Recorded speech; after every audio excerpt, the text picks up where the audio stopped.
Hey everyone, welcome back to Pretending with Dice. As always, I'm your host and usually your game master, AJ. I'm joined in this intro by today's game master though. Usually he plays Enothe. It's Jason. How's it going, man? I'm good, dude. How are you? Yeah, pretty good.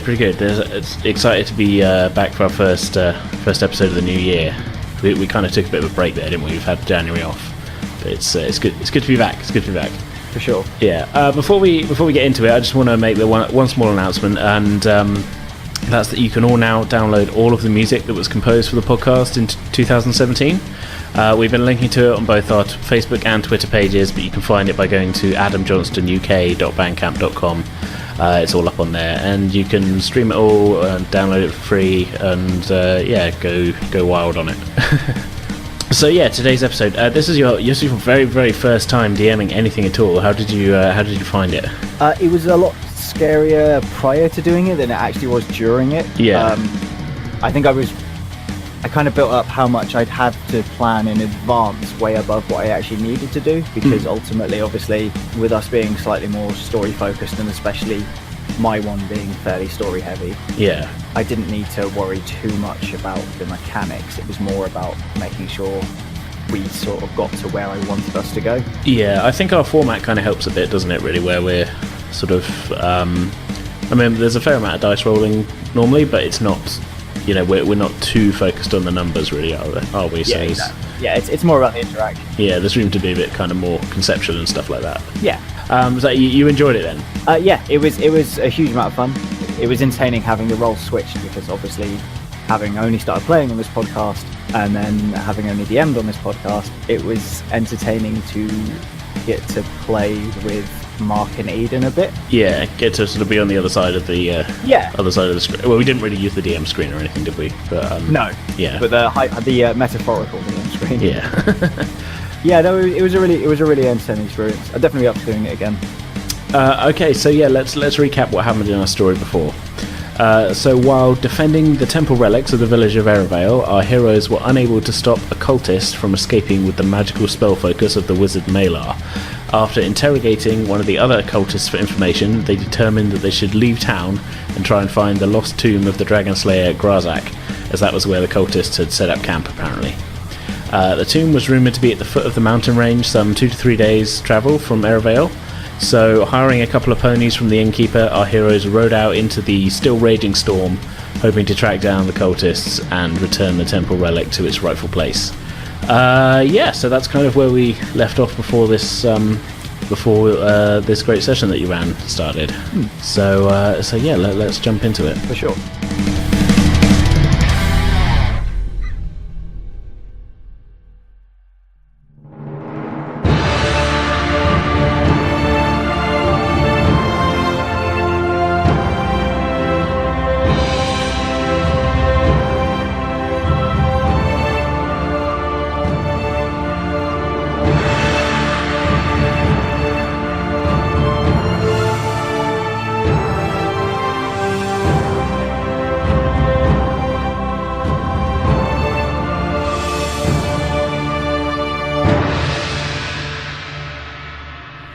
We join our adventures, Enothe, Bork and Prance, as they are riding and have been for some time away from the town with very little indication of where they're meant to be going.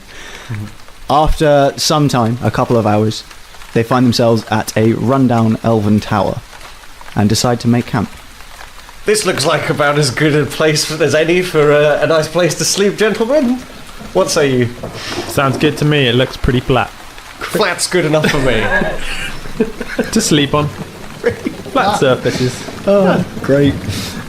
Enothe takes a post outside rather than joining you both inside, so you can both sleep.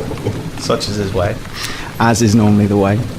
And we're going to skip until you wake up. That way we can keep this sort of on track. So, our adventurers are now awake. Morning, Bork. Morning. How you doing? Good night's sleep? Prance has woken up a little closer to Bork, like for warmth concealing, conservation purposes. He's sort of sidled up during the night without realising it. His fiery hat not really offering much of a, any kind of comfort or anything.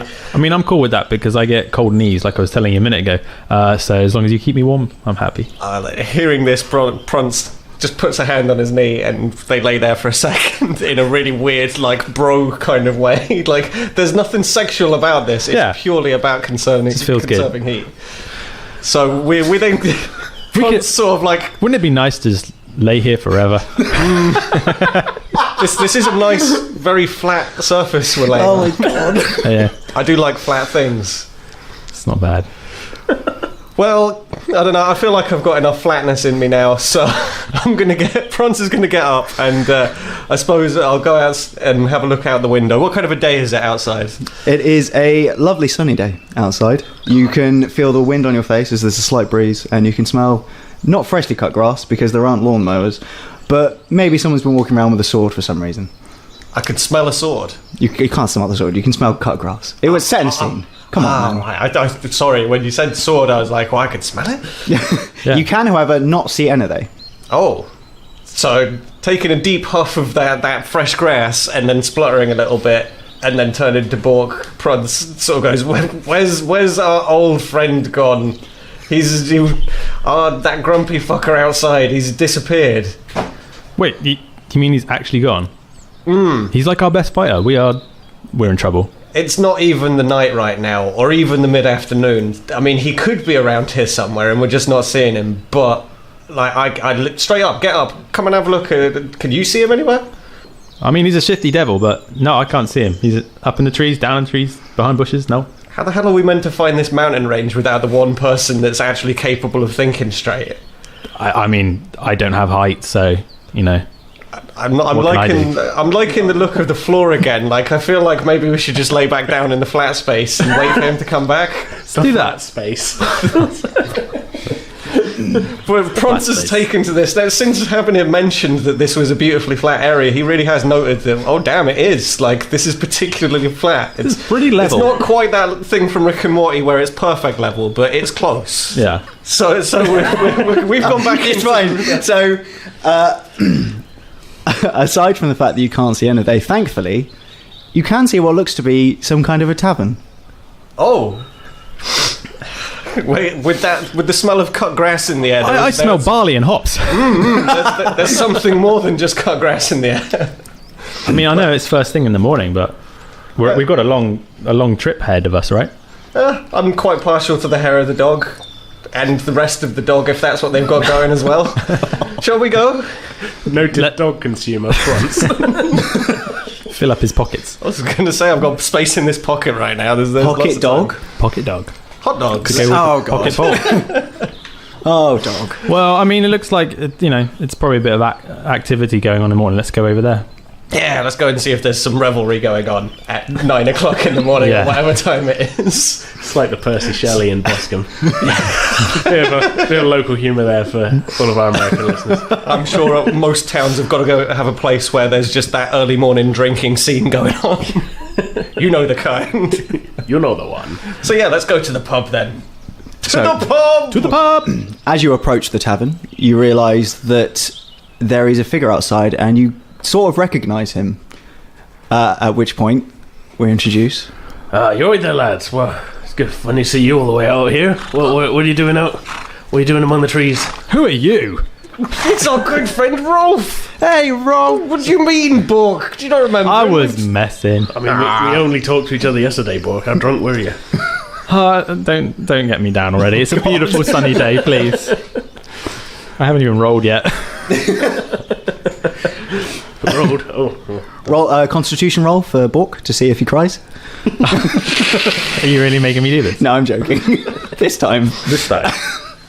So, Hrolf, what the hell are you doing out here? We're on our way for I don't want to call it an adventure, but maybe it will be. What are you doing out here? Well, you were out in the woods hunting the last time we saw you. Well, I can sometimes go a little bit further east and, like to stop off on the way, this little watering hole. Oh, do they have any nice beer in here? Well, any beer's nice enough. You'd be enough. You're not wrong there. In fact, speaking of which, do you know if they're open right now? Only one way to find out. Let me just tie up my horse here. While he's tying up the horse, Prance wanders over to the door and gives a big hefty bang on the door. Doesn't check to see if it's open, just bangs on the door as hard as he possibly can. Roll for strength. For strength? Yeah. Screw it. I want to see what happens. Which dice am I I've got using for power. strength? It's D20. Would this be like an athletics check or? Yeah, athletics To raise check. a hand. Yeah. Do an Just to perform see an how- athletics check. So D20. I got -1 strength. I got a 20 though, so damn, I hit that door as hard as I could. First roll of the night, natural 20. France's luck is coming round again.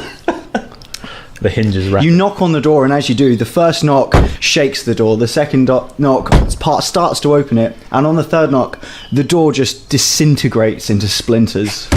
Pow! That's what Prance says as he hits that third time. Oh, bloody hell, Prance. I don't know my own strength, clearly. Well, obviously.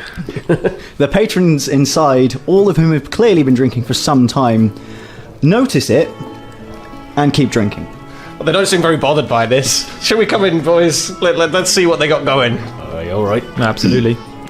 As Prance walks through, he does kind of like note, is nobody paying attention at all to the fact that I've just blasted this door down with my bare hands? There are two people at the bar. The bar is slightly lower than you would expect, and rather than a human or anyone else, you see what look to be halfling-sized people.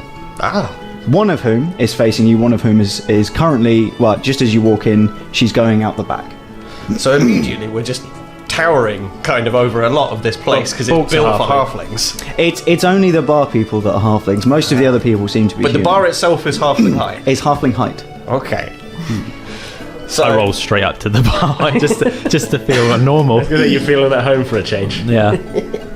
I take a seat next to him. All right, well, it's a bit early. Let's have a look, see what they got on tap.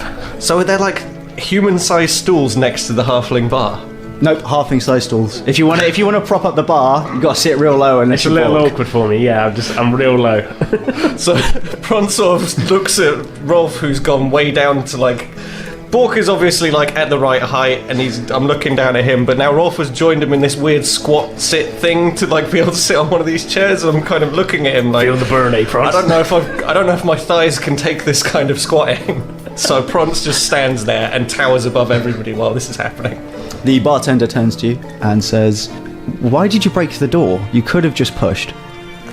My apologies. I literally don't know my own strength, it seems. And reaching into his pocket, what have I got on me? Have I got any money? You did spend a lot of it on the horses in the last one. Yeah. I'm gonna notice Prance patting down his pockets, and I'll be like, he's a little bit out of sorts, and I'll give hand over a gold piece to the guy. Don't be so stingy, Hrolf. How many drinks do you want? That's for the door and for some drinks. Thank you very much. I think he's being stingy, quite frankly. I'd have given you 10. You're still more than welcome to. I haven't got 10. It's really about the thought, and that's all I've got for you at the moment. Maybe one day I'll be back to smash another door and give you some more money. But today it's just about the 1 gold. And yes, I'll have a beer, thank you very much. Just a beer? Anything else? Got any pork? I can go and check out the back. Sweet. Are there any other drinks before I go and do that? Yeah, I'll have an ale. Yeah, I'll have a half ale. A half ale? Yeah. Because you're a halfling? No, because I cannot be trusted with drinks sometimes, and we're only just getting started. Having heard your voice, Bork, the woman who walked out the back comes round. Bork Mantut! How dare you come here and show your face? You recognise this woman as your ex-wife. Oh, snap. You see in front of you... Holy hell. You see in front of you a halfling for sure, but in your eyes a towering, terrifying halfling. Her name is Nawaja. Hey, Noe. I shortened it already. Still as lazy as ever, I see. Well, I mean, you haven't seen me in a long time, and, you know, I'm here, so I've travelled, so I'm not that lazy. You've been here 5 seconds and the bloody door's already been blown to bits.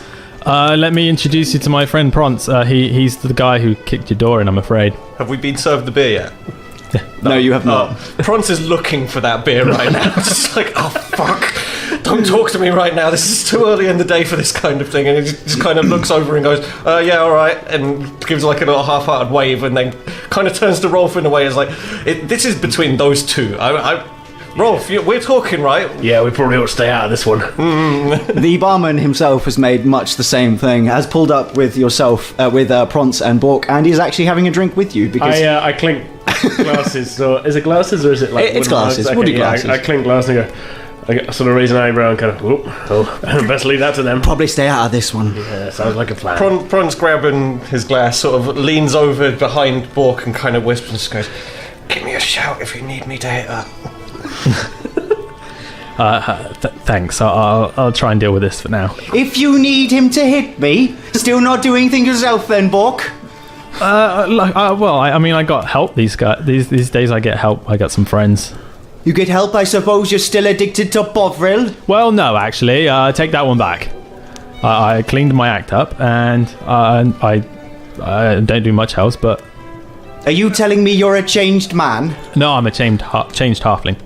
I can attest to this. I've seen no Bovril about his person.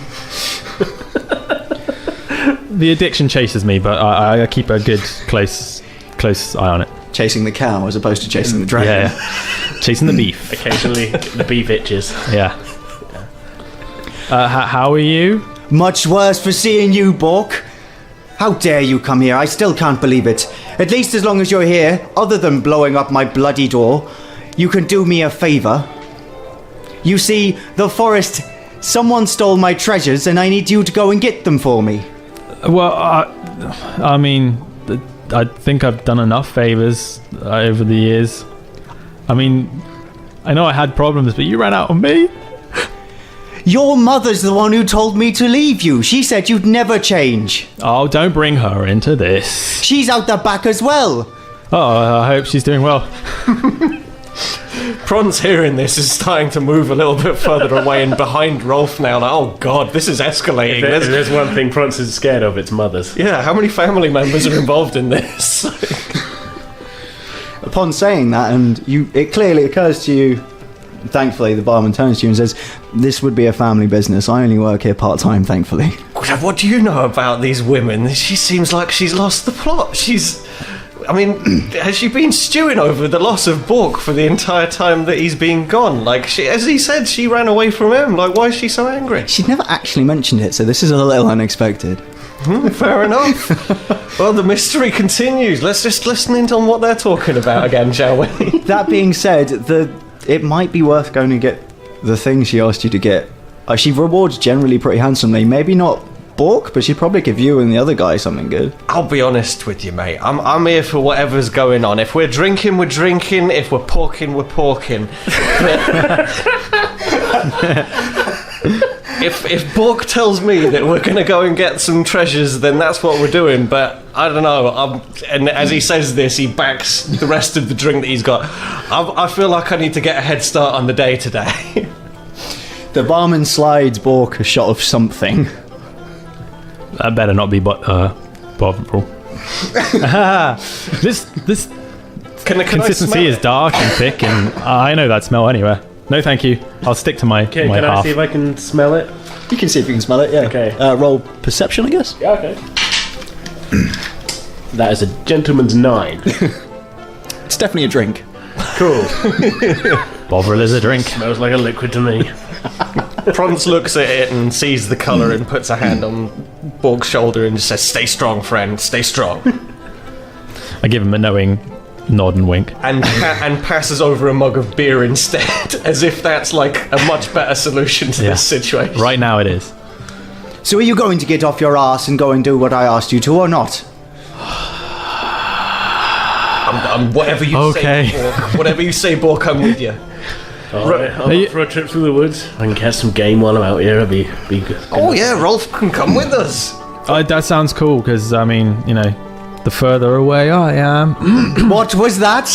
I said, you know, we're out on the lam, we need to keep moving, so... Yeah, and with no idea where Enothe is, we might as well just go and get this done. I feel like an adventure. Maybe we'll get some more gold. That's true, it's been a while, I've forgotten his name too. Is it Enothe? No? I don't know. Nuff. Noffles? there. I'd like to remind you that I'm playing your DM and can kill you if necessary. Yeah, you guys want to be careful. Smite me, oh evil smiter. Prance looks around the room for any shadowy corners and can't spot him anywhere. He's desperately looking for his teammate in any shadow that could possibly be concealing him, but there doesn't seem to be any sign. So, looking at the other guys, well, I guess this is it. We might as well just get going then. Yeah. Wait, what direction are we going in, love? Love! Prance, that was not a good idea. You need to go straight out of the door and just head forwards into the forest. As she's telling you this, the barman taps you on the shoulder, Prance, pulls out from his pocket some pork and gives it to you. My favourite. Prance sort of takes it in hand, gives it a good look, like how long is this going to last? What's the consistency right now? Puts another hand into the pork pocket, as it's becoming known, and feels out what's in there currently, which, if memory serves, I You did bought get a some little... like the previous evening. Yeah, we got some beforehand, so he pulls that out and has a little nibble of that and puts in the fresh pork and says, much obliged, and offers a little bit out to the other guys, like... All right, and this I'll is have some pork. the stuff from the pocket, this is. Oh, well... So, I mean, it's... Blow the dust off. Or the lint. yeah, there's a few little bits Pocket of lint. flecks of, like... Because the purple robe and Yeah, I was gonna everything. say, how There's a does- few how does- flecks of, like, purple fabric that have sort of been pulled off of it and It stuff. doesn't But look like looks- it's going off or anything. Purple it's cool. pork. Purple pork. It's got a nice sort of strong odour to it because it's been warmed in the pocket all night, but it's still edible. Some bollock warm pork. What do you reckon, Rolf? Do you want a bite? Alright. I would say no to a bit of pork. Roll for Constitution. Is this a saving throw? Yeah. Oh, shit. Prance is used to it. It's a 4. You feel unquestionably not very well. Oh. Wish I'd waited for the fucking fresh stuff. This may come back to haunt you, but you're not sure. Consequences. Yes. You want some pork? Future consequences. Bork is also immune to pocket pork, if you know what I mean. Sweet. Got Immunity. contact immunity to the pork. Slept next Osmosis. to the pork. Slept next to it last night. Having finished his mouthful of pork, Prance just goes, "Ah, right, ready for the day," and sort of does a little kind of like squat thing on the space and sort of looks down at you guys like, well, what are we waiting for then? Hrolf turns to Noaja and says, so these treasures, what were we looking for? What took it? You'll know it when you see it. I mean, you don't have any clue at all? I mean, what is it, like, jewelry? Bork should know what's precious to me. If he doesn't, then he's no ex-husband of mine. Well, that's fair enough. I mean, the only thing you were precious about was the goat and the kids, and I sold the goat. You sold the goat? Now, just so we're clear, you say the goat and the kids. Do you mean the children of the goat? Well, I'm hoping she's not. Or your kids? Yeah, well, you know, back in the day I sold my goat, my goat, for Bovril. But I didn't sell the kids, so I'm hoping they're around. My question still stands, though. The goat's kids or... My kids. Your kids. My halfling children. Oh, well... Well, I should hope you wouldn't sell your children. Yeah, I mean, well done for not selling your children. Prance looks at him in a quizzical way like, would this... Well, nah, he wouldn't sell children. It's the inner monologue of Prance. Yeah. Surely he wouldn't sell Yeah, children. there's just a quizzical look in his eye of like, no. Ron Howard. He did. I'm feeling like the eyes are all on me, so I don't even finish my drink, and I'm just like, you know what, guys? I'm heading outside. I'll wait for you guys.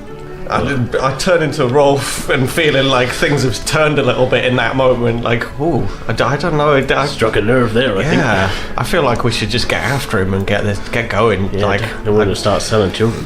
yeah, ultimately I'm with him, not his wife. Let's get after him. Come on, Prance. The room is frostier than the shitty beers they're serving. Sort of. I turn to the bartender and I'm like, that's pretty good beer, actually, but I better go with him. Yeah. It's fine, I understand. No comment, says Prance as he walks out towards the door. As you leave, you hear, "Your bloody son was in here ruining the bloody door." And that's all you hear. I shudder at the thought of past people and consequences. Joining Bork outside, Prance kind of leans down to him and says, like, damn, I don't want to say that, like, your Bovril addiction was justified or anything, but that woman is quite the harridan. I mean, there was a time, long ago, where we were even smaller than halflings. We were youngsters, and we did well, but things changed, and yeah, the Bovril did become a part of it. Yeah. How long's it been since you left her?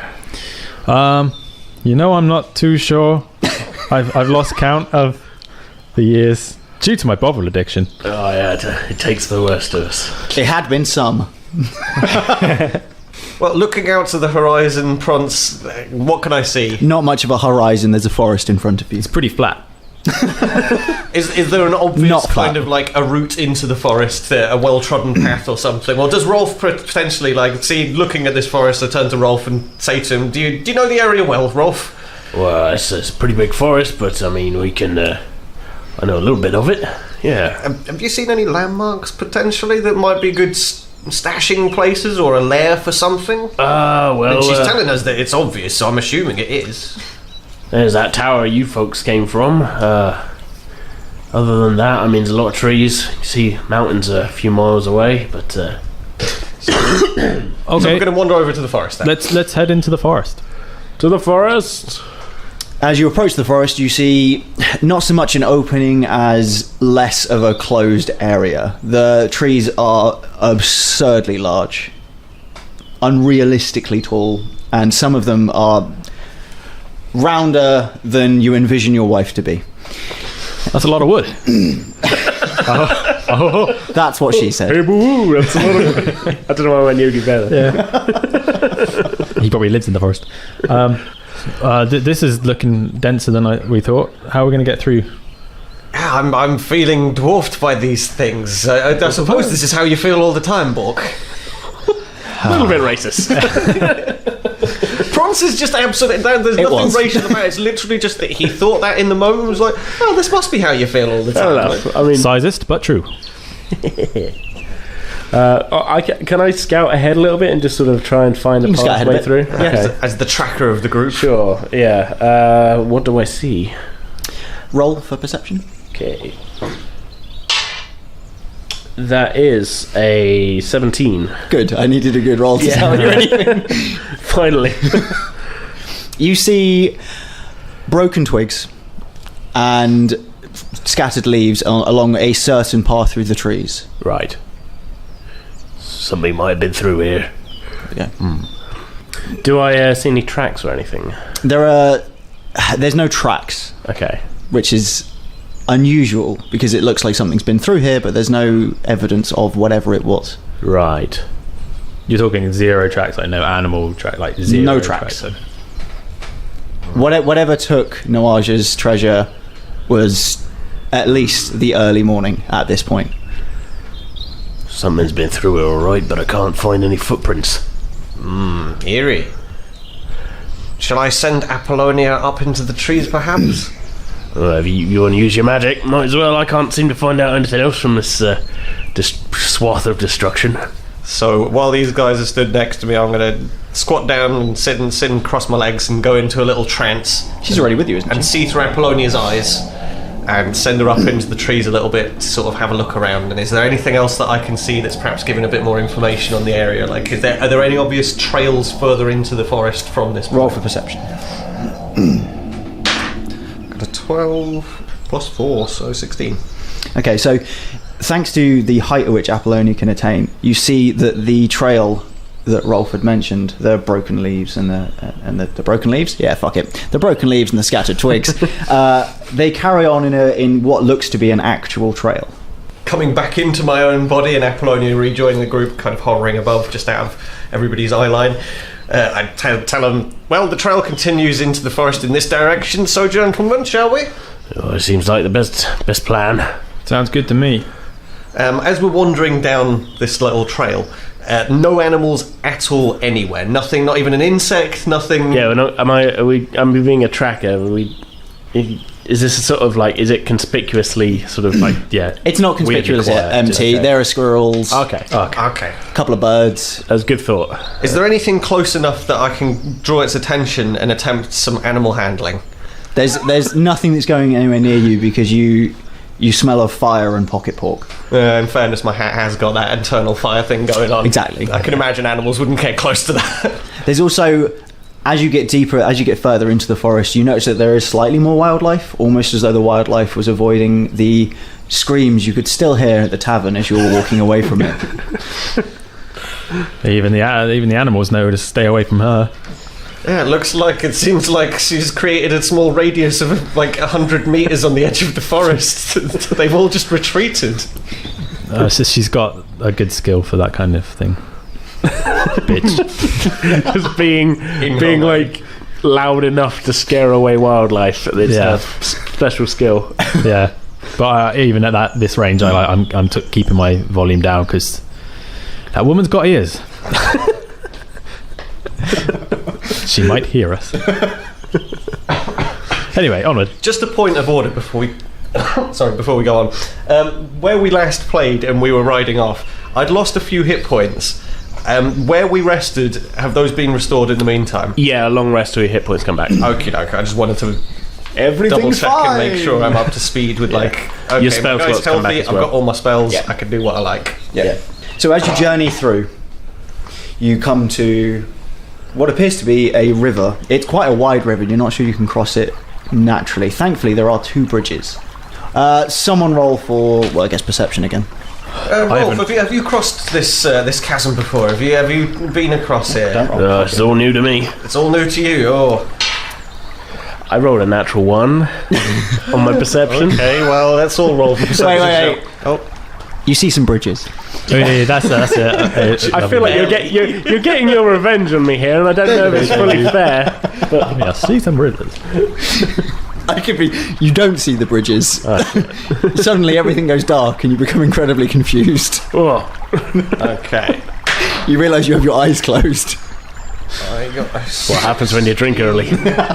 Well, I got 20 altogether for my perception roll, so I suppose... What do I see? One of the bridges is in incredibly fine order.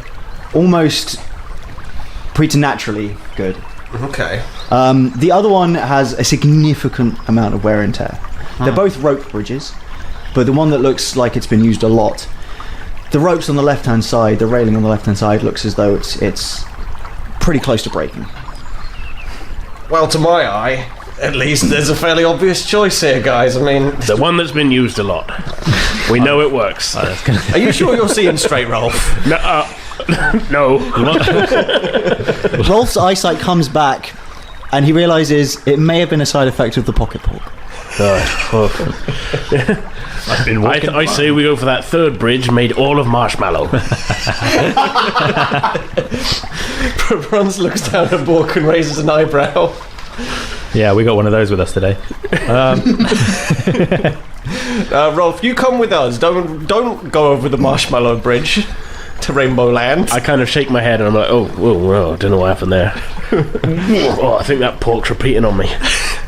Prance tries to take him by the hand. Are you down for this, Rolf? Like in a? No, I can see again. I don't need you to hold my hand. Are you sure that it might He's just be got nice safer hands. if we link up like this? I mean, if you think it's best. I mean, if we're gonna go across the rope bridge, then maybe one at a time. Well, I like the look of the one that's kind of put together, guys. I don't mean to be obvious here or anything. What's this for you? Why do you think the one that looks a bit worn out is the one we should go on of all of the bridges here? Well, I don't know. I kind of agree with Rolf here. Worn out means well used, which means works. The other one's a bit too clean and good, right? Well, if that's the way you feel, Prance walks straight over to the one that looks nice and starts walking across it. As you approach the bridge, and before you get on the bridge, Okay. you hear, gents, if you don't mind, oh fucking hell! you turn around, and there is a 6'7" owlbear, which is very odd given its voice. It looks an awful lot like the teddy you stole. It's the owlbear! If you want an accurate description of the teddy, you can go back to an early episode. Prance Prance is in awe in a way where it's like he never thought this moment would quite come, but it's here in front of him, the incarnation of the owlbear, the one that he'd lost. Well, as far as he was concerned, lost giving back to that girl. Sorry, old boys. I was meant to give you these riddles, and then I tell you which bridge you're meant to go over, and I was napping. It's been a long day. He can talk. He can talk. He can talk. Dr. Zayas. Owlbear says, I can sing. Genius. Prance is just like, it's an owlbear. He's enraptured. There's no amount of hearing going on here. He's just in awe. So you see a halo of light around owlbear. Pretty much. You're giving me something of a strange look, old boy. Is everything okay? Can I have a hug? I suppose. Prance kind of wanders over almost in a trance-like state of like, this is an incredible moment in his life. Careful there, Prance, he can be vicious. But he looks so cuddly and fluffy. The owlbear just reaches around you tenderly, almost, and just kind of hugs you awkwardly, pats you on the head, and then disengages and hopes you do too. Prance stays like uncomfortably close and now looks over at Bork and Hrolf in a way that's like, well, I'm with him now, so what's next? I feel, Bork kind of gives Prance that look of like, where's the loyalty? But understandably, because we know Prance is affected by owlbears. Yeah, there's a vague a kind of like acknowledgement in Prance's eyes of like, but it's an owlbear. I'm impressed. I don't think I've ever seen an owlbear for real. 6'7", wow. Gents, sorry, we really need to get through these riddles, otherwise you can't cross the river. I have to rip off your heads. It's a whole thing. I'd rather not go through it. So, riddles, anyone? Hearing the words "rip off your head," Prance like immediately runs straight back over to Hrolf and Bork and looks like, how did I ever give you a chance? I fucking told you, didn't I? Yeah. Hearing riddles. I'm sorry, Hrolf. I'm sorry, Bork. It's okay, mate. And then I'm a woodsman. You know I'm a woodsman. I know all about owlbears. But no, you didn't listen. Apparently you don't know enough about bridges, though. I ran between the two of them, and I've done like an arm over each shoulder, which, considering one of them is like half the size of the other, Prance is really kind of like in a weird squiff kind of like body like three-way thing going. Like, get off of me. So, shall we begin? Yeah, riddle me. Riddle us. Okay, so what ear can't listen? Prance looks at the other two. Oh, I've done research, motherfuckers. I like this already. I know he looks at the other two and he goes, "Is it corn?" Oh, you might be right there. And he looks over at the owlbear and goes, "If I get this wrong, you're not going to rip my head straight off, are you?" I can do one of the others if you'd rather first. Are you really? Do you have to rip our heads off? Who's told you have to rip our heads off? Oh, it's the way things are done, old boy. You know, traditions and all that. Mr. Owlbear, quick question. I like Mr. Owlbear, yes. That's okay. It's all I know to call you. If you say 3 questions. Yes. Do you think you could maybe let us have the 3 questions, and then at the end, if we get them all wrong, you can rip off all 3 of our heads rather than one question at a time? I tell you what, I'll wait until the end to rip off the heads, but I'd still rather do one at a time. Well, you know, special situations. Well, your friend was friendly, I suppose, and you seem nice enough, so yeah. Okay. Yeah, I mean, this is cool. I'm enjoying it. It's a nice sunny day. I've left the pub, through gritted teeth. I'm still pretty tired, to be honest. Hell of a night last night. Went out with the boys. You know how it is. Oh, we know how it is, don't we? Yeah. I look to Bronze, winking. And then Prance looks at Hrolf and in a hopeful kind of like, you know, right? Yeah, I know. Lads, you know how it goes. and Bork is just trying to give Prance that knowing look of like, maybe we can sweet talk him rather than answer the riddles, just in case we get one of the riddles wrong. Sort of seeing the look in the eye, Prance starts thinking about using that magic that he learned last time, Charm Person. Will Charm Person work on an owlbear? I'm an owlbear, old boy. Do I look like a person to you? I'm not asking you this. Oh no, I'm telling you this. No, it won't. I found out. It's not. He's a fucking owlbear. A monstrosity, not a. Yeah. Oh, he's not even an animal. I was about to say, can I handle this? Not even a floof. Manhandle. I'm really gonna have to get that first answer from you, gents. Okay. If you've got no better ideas, like having a little power. I know. I'll leave it. You're the man to learn in with you. Okay, Mr. Owlbear. Do you have a name? Sorry, Mr. Owlbear. I feel like we should become formally acquainted. Mr. Owlbear's fine. All right. Technically, it's Charles Owlbear, but I wouldn't worry about it. Mr. Owlbear's my father. Okay. Okay, Charlie. I feel like it's Not Charlie. No, let's stick to Mr. Owlbear. Yeah, maybe we should call him Mr. Owlbear. We don't want to antagonise him. Well, whatever your name is, Obi? I think it's corn. Yeah, well done, old boy, well done. The owlbear walks over to you and pats you on the back with so much force that you kind of fall on your face. Oh, do I need to take a saving throw for this? No, you just fall over. No, it's not. It wasn't a malicious thing. Okay. Owlbear doesn't know its own The strength. wind knocked out of him. Yeah. It's just like, oh. Sorry, old boy. I forget myself sometimes. And now turning to the other two goes, well, I guess my head's not getting ripped off. Well, So, second riddle. You ready, gents? Yeah, Yes? sure. Okay. So, what runs around a city but never moves? Probably the London Orbital. It could be a river, it could. but that's not every city. I'm thinking either like a moat, but that would be like a castle rather than a city. But by saying river or moat, don't you think, like, doesn't that mean the water? Because rivers do move, but moats don't. Where's medieval Google when you need it? It's funny because I've thought of like Nightmare, the old kids TV show, many times when we've been playing this, and this is the first time they're like, "Oh, this is really like a Nightmare question." God, my brain just isn't engaging with this one. Like I say, moat would be like around the castle, not around a city, at least in my mind. Like a wall. Most Then cities not have every city roads. doesn't necessarily have them. I feel like every Gents, city's got a you're border. getting a little way late. It doesn't have to be every city. It's not. Come on, it's a riddle. Well, we want to get it right. Prons just sort of shrugs then and goes, "Well, whatever you guys say then." Seeing as you said river and you said moat, we could go for one of those. I'm leaning more towards the city wall, actually. Okay.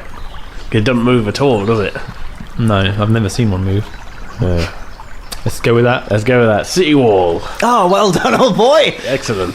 Owlbear walks up to you and ruffles your hair. Please don't do that. Oh, sorry. Sorry.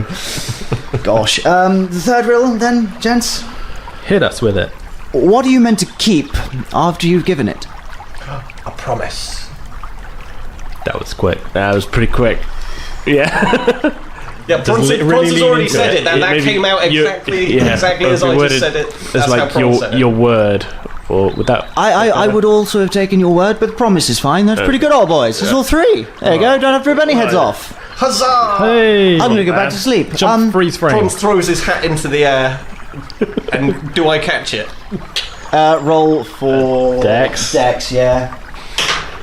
I got a 5. The hat blows off and lands in the river. Oh no, my hat, guys! And I can see it really, really clearly because it's on fire, kind of like. Oh, well, just give me a second. The owlbear disappears into the forest and comes back out with another wizard hat. This one isn't on fire. No! I need that one! And he stands pointing it into the hat as it's going rapidly down the river. You threw a strange lot. Just so you're aware, the riddle thing was nonsense. I just get hungry and bored. You can take either bridge, they're both fine. And then disappears into the forest. Son of an owlbear. Did you leave the hat behind? The new one? Hold on.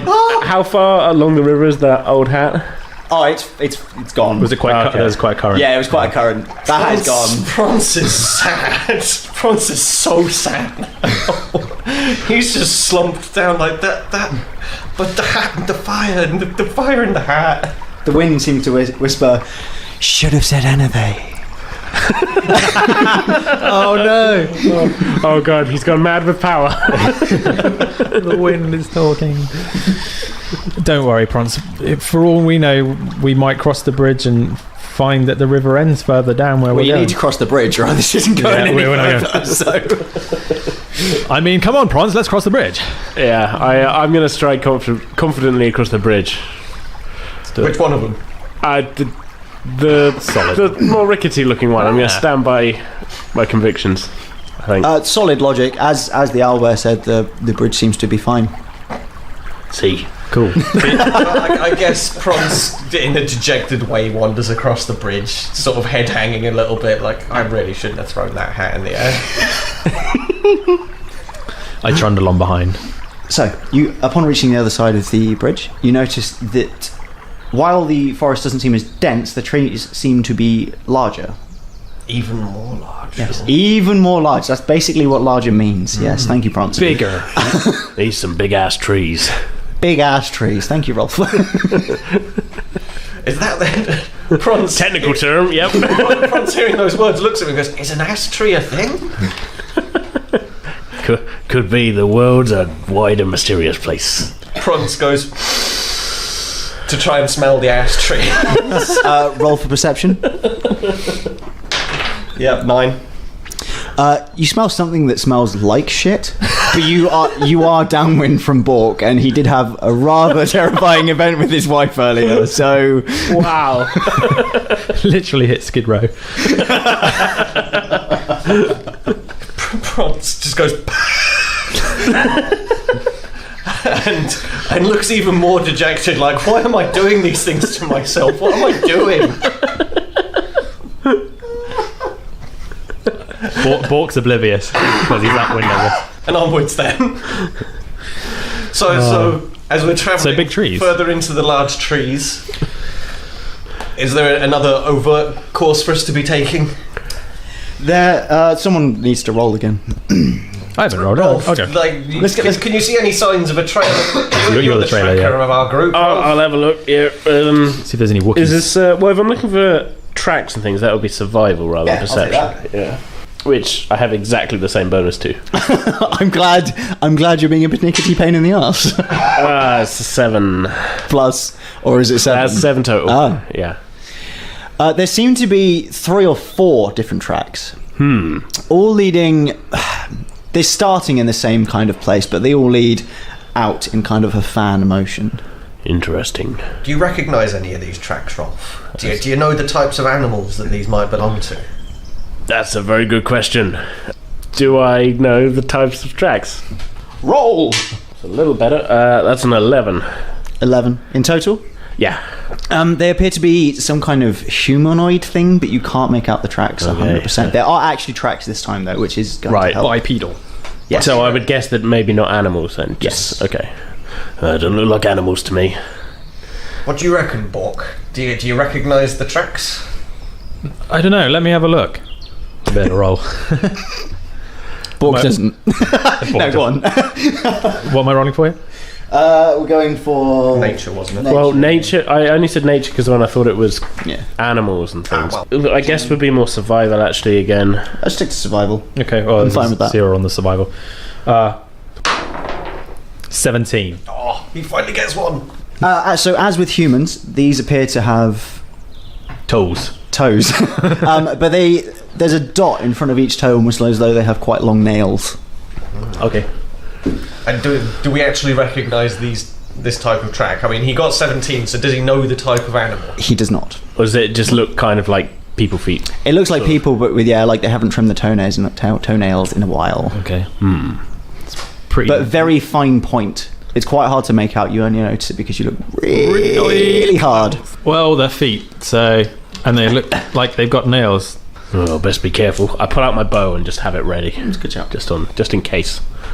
Prance gets down on his hands and knees and has a real close look at it to confirm, and just looks up and goes, yeah, not human, and just gets back up and joins him again and sort of takes a stance. Looking at Hrolf, seeing that he's taken an action stance, Prance does the old lift of the robe a little bit and the slight squat down, what is becoming his standard battle pose. As you stand up from being quite low to the ground, you get another whiff of what might have been the arse tree.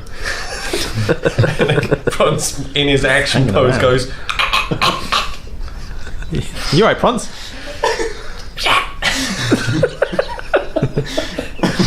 Take on some pork there, or? I'm looking into the distance. Can Prance see anything? Is there, like, obviously these tracks have gone in a certain direction, so I'm looking in the direction that the tracks have appeared to have gone into. Is there anything in that direction that's... There's nothing you can see, but at least the track seems to be going in one of the 4 directions. Thanks to Bork's expert eye. Holding the action pose and sort of looking over at the other guys, point down at the tracks and then point in the direction that they're clearly heading in, and then point forwards, like in a gesture, like, onwards, let's go. Yeah. I kind of, like, as are we kind of creeping forward, I take it? Yeah. We're maintaining stance. Prance is doing the within crab awareness, walk right? forwards kind of thing. Things got nails.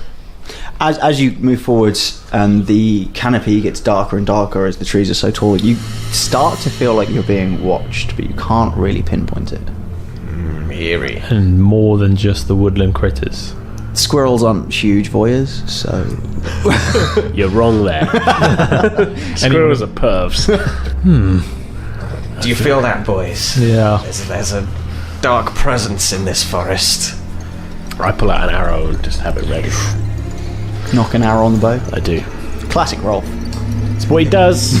It's still sort of like we're still in the maybe early afternoon now after travelling this far. Like, how much time's passed in this amount of time? It is still early afternoon. However, it is unreasonably dark due to because of the canopy, the girth and foliage on the trees. Trees from Kashyyyk, I think. These are some well-endowed plants.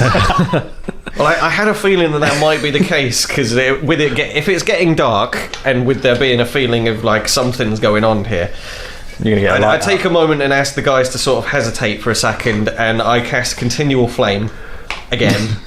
But this time I where am I going to put it? I would like to... Not your fucking hat. Mean DM. As we're damn you. Prance does the casting and stuff, and then taps Hrolf on the shoulder, like in that, like over the, like around the back, like I'm tapping him on the other shoulder. Okay, I look get him to turn around and roll for deception. I totally okay. You're trying to trick a tracker. I'm not really tricking him. I'm just kind of trick a tracker episode. That's a natural 20.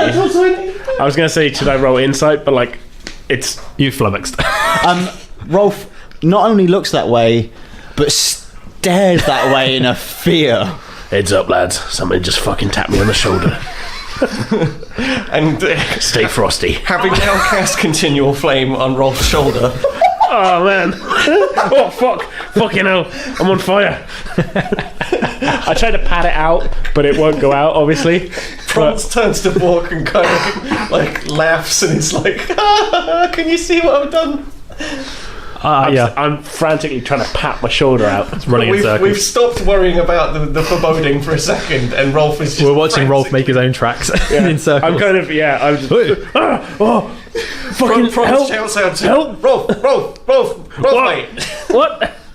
It's not a real fire.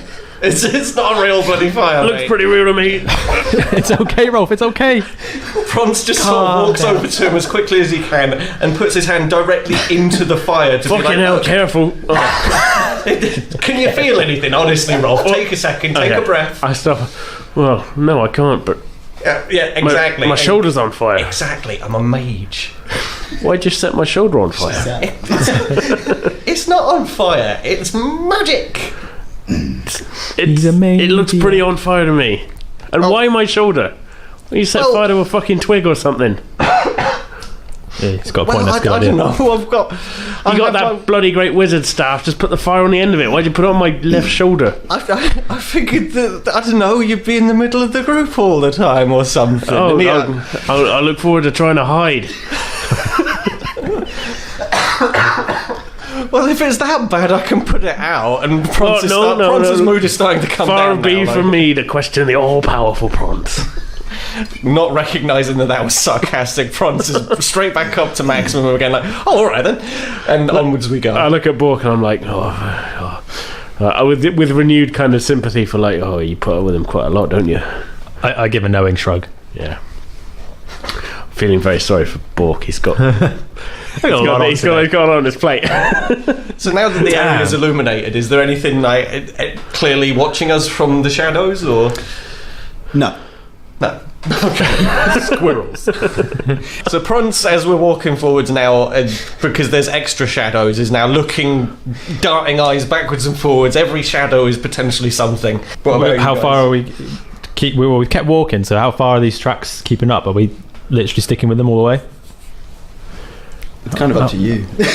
Well, I mean, You can break away from the tracks if No. you like. Well, I mean, we're happy to keep going. But I mean, like, how far have we walked? Do you think on the tracks? You are balls deep in the Balls big deep. ass trees of the forest. Balls deep in an ass tree. Whoa! There's a title for the I was episode. going to say, I wish we could get away with calling the episode that, but I don't know if iTunes would be very Like, whoa. balls deep in the ass trees. You continue walking for some time, never quite shaking the feeling that something's watching you, and you come to a clearing. The clearing is huge, almost as though you've exited the forest, but you realise that looking around, the forest is just encompassing this area, and in this area you see a large wooden wall. So a large wooden wall. There's a set of gates, and there's a small figure in front of the gates. This is a good 30, 40 feet away from you. You can't quite make it out. Jeez, what a view! For one, Yeah, this place is quite it's something. huge. I'm still looking at my shoulder on fire. Hrolf, look over here. Oh, careful. Look at the splendour of all the trees. Yeah, nature wonderful. Now, like, Can we get back to my shoulder, please? Prance noticing that this is pissing him off, and now that we're back in, Yeah, we're in the light, right? So we're we in the can- light again. So Prance just kind of like, can I make another attempt to do a over-the-shoulder tap? Roll for deception. It's Is quite this fun. on his other shoulder or? No, this is the same shoulder. Oh, I rolled a 5. He knows this one's coming. Yeah, AJ. I rolled a 16. Okay, so Rolf notices. It's up to him how he reacts, but he definitely notices. You go to tap what are him you on the doing? shoulder. What are you doing? I was gonna get rid of it, but I wanted to do it in a humorous way, and you've ruined it. Well, go on, have your joke. So roll for deception again. Even though he knows. I got 5 again. So in a very unconvincing way, Prance sort of like reaches around the back of Rolf, with Rolf almost looking over his shoulder at what I'm doing, I guess. And I dispel the continual flame already. Oh no, I've been tapped on the shoulder by, well, I know not what. You hear from the gates. Whoa! Okay. I know Kung Fu. I was waiting. Keanu's here? I thought as I'm DMing, I can just do a lot of stupid voices. Yeah, no, go so- for it. Yeah, I'll cut out my... I'm dumb joke. looking, Prance is No, looking keep it around in. for somebody that's arrived on a horse. No, it's definitely the voice from the gate, Why did you... Did he shout whoa at us? really loudly. I was going to say 30, 40 feet away, you'd have to hear it, right? That's pretty close though, really, isn't it? Yeah, actually, that's not too far away, is it? Yeah. 30, 40 feet. You've got to remember, there's nothing in the way, so sound just Just travels. Yeah. Seems further, I'm sure. Yes. Hearing this woe and now realising that it's somebody reacting to what's being said, or what's just happened in front of them, Prance looks over and kind of gestures to the other guys to follow him over to the gate. And it is a gate, isn't it? It's like It's the gate's 10, 15 feet tall. okay. It's a genuine wonder how it was built and how sturdy it looks as well. And this is not one you can accidentally knock down. okay. Or throw And fire this at. individual is on the gate or is in front of us outside? He's in front of the gate. He doesn't really look like he fits. So what you come up to as you approach the gate is a gnome. But this gnome's hench. He's pretty ripped. He's topless for unknown reasons. It's quite a nice day, but you don't think it's really warm not enough that for nice, that. is it? Yeah. That being said, he's got a pipe in hand, and there's just a haze of smoke around him. Super buff, weird loving I gnome. kind of like this dude already. So just for perspective's sake, we've got like normal human, Yep. and halfling is like half the size of a human. Yep. So gnome It's basically is, like humans are like up to about 6 foot average. Dwarves can go between 4 and 5 feet. This is the way I kind of classify it. Halflings 3 to 4 feet, and then gnomes about 2.5 feet. So this is a really small, staggering dude. He's about as wide as he is tall. Okay. That's awesome. And he's coming up to my knee, shall we say? Is that about He's right? actually shorter than me then. That's, Yeah. 'cause I'm 3'1". I don't know- This guy's 2'2". That's awesome. Not. I don't know if we need to roll for this, but like when you say he said "whoa," is he looking to us or is he looking at the wall? No, he was looking at the flame go out. Oh, okay. That's what he worried Right. at. In context, cool. You can always ask him, because then I get to do the stupid voice some more, and that's This is fun. true. So Hello. I'm bro. excited to say hi already. What's up, my dude? Not much, man. How's it going? Not too bad. Look, you haven't seen anybody come through here with any kind of treasures, have you? I mean, I'm pretty sure that there's some guys in here, but I haven't been in. Right. You've been toking on that pipe for some time, haven't you? Can I? Yeah, bro.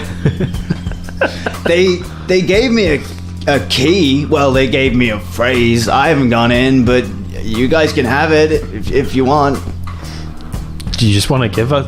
I mean, you just want to give that to us? I mean, You seem cool and all. you guys seem pretty cool, but what's more important, like big biceps or knowledge, bro? Prons. I'm looking to looks at Prons him and now. Just goes immediately says, "Well, knowledge, obviously." Good answer, man. Because with knowledge, you can build big biceps. Yeah. And Bork looks with over that- to Hrolf, just thinking, let's leave these two to chat for a moment. Prons gives like an affirmative, like yeah, and then looks at the pipe and kind of like gets a little inkling, like, "Can I get a hit on that, bruv?" Yeah, bro. Here you go. So the gnome hands it over to you. Okay, and Prons is going to take a really, really deep, long drag from I'm this. gonna want to you- the point that's going to require some sort of throw. I'm gonna have you roll for. We'll just do a Constitution roll. Okay. Constitution saving roll. So Well, I got 16 plus 3, so 19. I'm always surprised you have Constitution. Prons is a hardy guy. So Prons takes like a really, really long drag. Now, can I attempt some sort of Gandalf style maneuver right now? Sure. Roll for. Oh, I don't know. Performance. Add your Okay. performance modifier to it. So plus 0. Oh, I got a 9. So what are you attempting to do? I was going to attempt a sausage. A sizzling sausage. Okay. As you blow and attempt to do a sizzling sausage, why? Because Prons is about the pork. Okay. Instead, rather impressively, a piglet walks out, turns at you, and looks sad. What? Sort of shrugging and looking down at the gnome. I'm sort of like, well, it wasn't what I wanted, but it's impressive, right? Bro. I kind of nudge Bork and go, "Are you seeing that as well?" Yeah. Magic. What did I just smoke out of curiosity? Do I have any idea? Is there an effect? I like how you didn't ask before. You were just like, "I take a massive hit." It could have been like freaking crack or something. Ass tree. The bark of an ass tree. It was indeed the famous arse tree, Powdered ass tree bark. known for its relaxing properties when smoked. So, with the piglet dispersing in front, Prons kind of smacks his lips a little bit.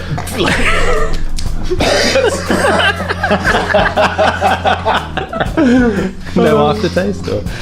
There's some kind of aftertaste, but there's no way of describing this because I've never tasted such things, and nor has Prance for that matter. So he's now just grimacing ever so slightly, like, oh, again, why did I do that? Like, so, bro, if you want to go in, you've actually just got to walk in. The gates are a lie, man. There's just a little door. You just got to walk through it. I look over at the other two, and he said little door. Looking over at the gate, is there an overt little door? There is. It's actually not as little as Gnome, thankfully. It's roughly 6 foot high. Oh, so you should all get through. We all get through that. Yeah, with no issue. Let's head to the door. Nice to meet you. By the way, what was your name? Name, bro? Names aren't important, man. We're all part of Mother Gaia's plan, man. He's stoned, it's fine. It doesn't need to make sense. Just a slow thumbs up and let's just start walking. Everything in this guy's eyes is slow. I give him a nod and just like, word. And Word, bro. Before we wander off, do you know what's inside out of curiosity? No, man. I haven't been inside. I just really like the view here, you know? Oh, I can see that. And with that, off we go. Rad. Well, if nobody's taking the lead, I suppose Prance will. You miss me really, don't you? Anyway, would have opened the door. So seeing that these guys... we like to just look at the door, what was inside and all of its backstory. Exactly. And the door would have answered. Seeing these guys staring at the door, Prance kind of wanders over to it, and is there a handle, or am I just pushing it open? There's no handle. You can only discern it's the door because thankfully he told you, otherwise it would be incredibly hard to see. Can I try knocking on it, please? You can. In this exactly the same way I did at the start of this. Sure. I'm wondering whether it's into the... I wonder if we should say, no, it's okay. Athletics again. Fuck it, let him do it. Yes. It's the same thing, so I got a 16. So you got 16. You got -1. Yes, I've got -1 athletics, yeah. You knock the door, and on the first knock, it just swings open. It comes back. Well, Yeah. I'd have to slam against the wall and come back in. It slams against the wall, but just sticks. Okay. Oh, nice. And what are we presented with? We're presented with a corridor, much the same as the outside. There is 10-15 foot high wooden walls in much the same way as on the outside, just in a corridor leading to another door at the end. Oh, this feels like Labyrinth. Onwards to the next door. Yep. Well, following exactly the same thing, I'm going to pound it as hard as I possibly can. That's a 15, so 14 this time. Oh, I'm getting weaker. That makes sense. It's getting later in the day, you're getting tired. This time the door just eases open. The door's a little stiffer than the other one, so it moves ever so slightly. It is definitely open, so if you push it, it'll open properly. Okay.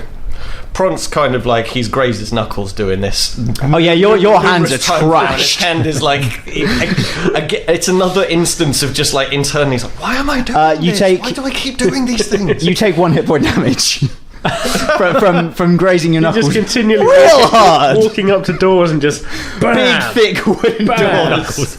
And you're not a martial artist. You're a Prance. So yeah, so I'm sort of waving. Note the R. I look over at the other guys like, you go, one of you go first next time. Okay. Well, seeing as you've done like the hard graft on that door, I'll walk up to it and I think, can I peer around the door? Is it wedged open enough I could start to see in? You can see through the gap that there doesn't appear to be any more walls on the other side of it. I can't see any more than that, just that there's no wall. All you can see is the fact that there definitely isn't a wall. It's only a tiny little crack. Does it go back out into the forest then? Or? It does not. I mean, is it light inside or? It is light. Like we've got sunlight shining in. There are no trees above where you. You're still in. There's no canopy above you. You're still in the clearing. Yeah. Yes. Right.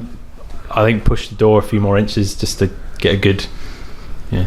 You can see a collection of little huts and also some humanoid creatures. Can we see their feet from here? Yeah. Bork, roll for perception, sure. Ooh. Let's get a good look at these people. I want to see height, real bad from everything about them. 19.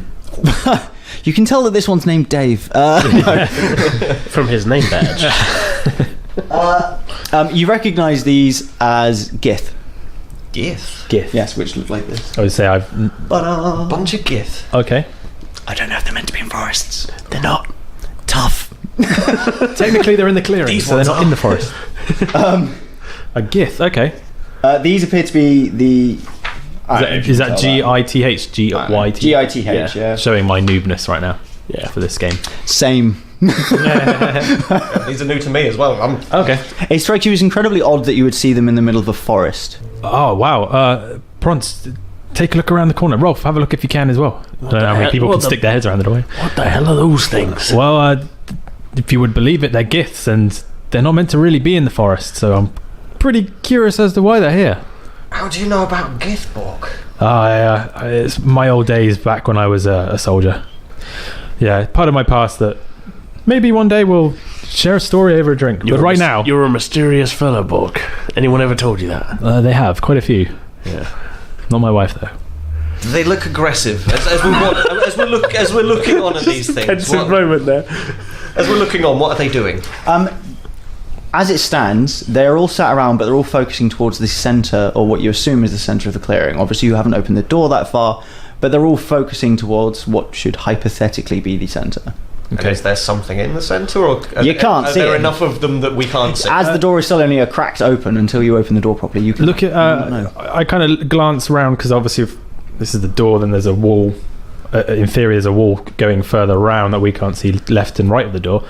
I look to the side to see if there are any crates or anything or any buildings that we could maybe, slightly shift into and boxes we can hide behind.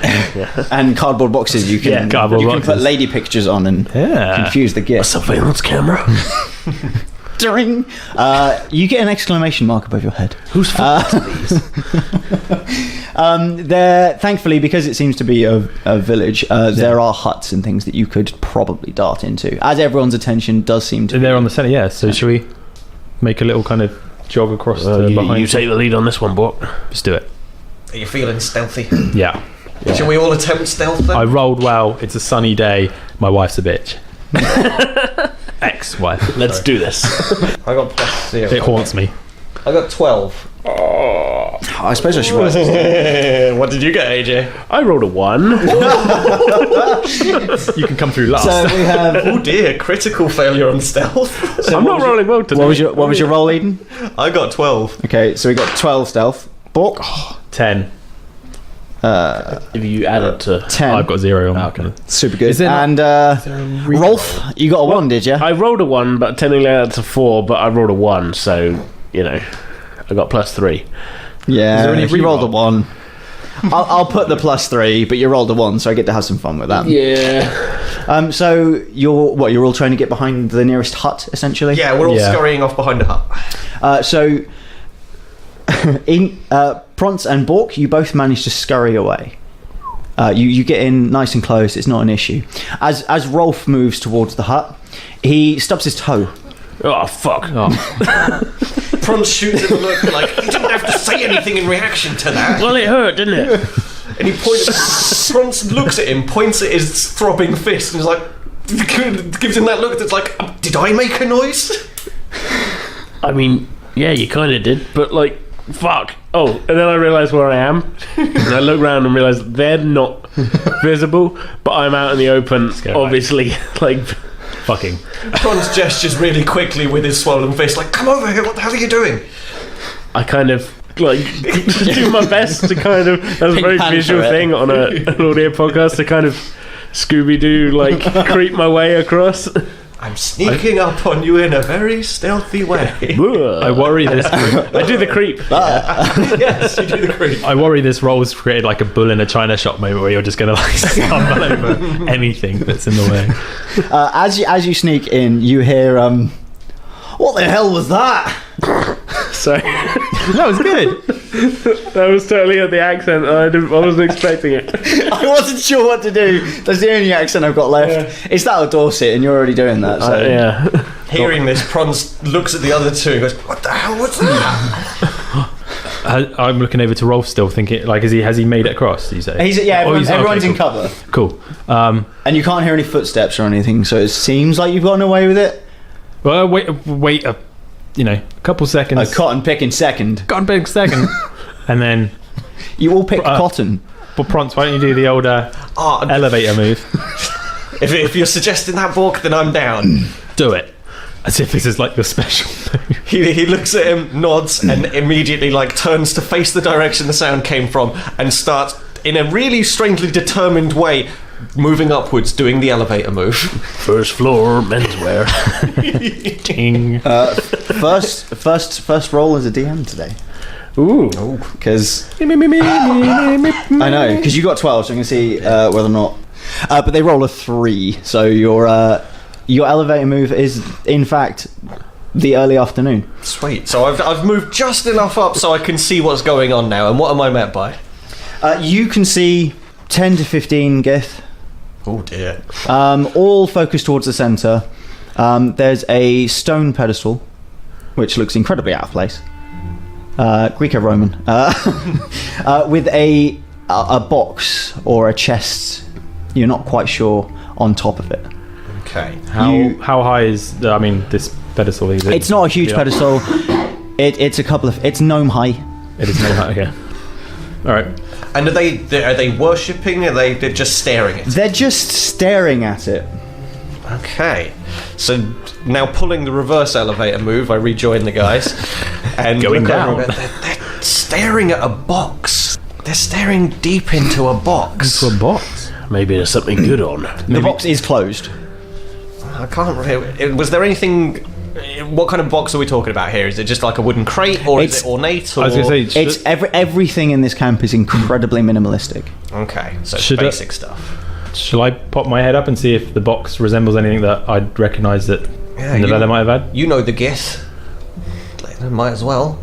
Yeah. From what you know of the Gith, these ones seem to be, rather than the Gith Yankee, these seem to be the Gith Zeri.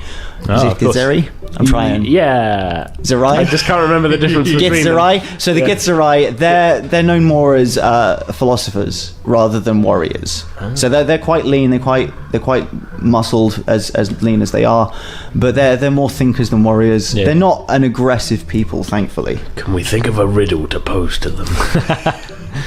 Good idea. What is love? Baby, don't hurt me. But a second-hand emotion. Yeah. So you're now checking.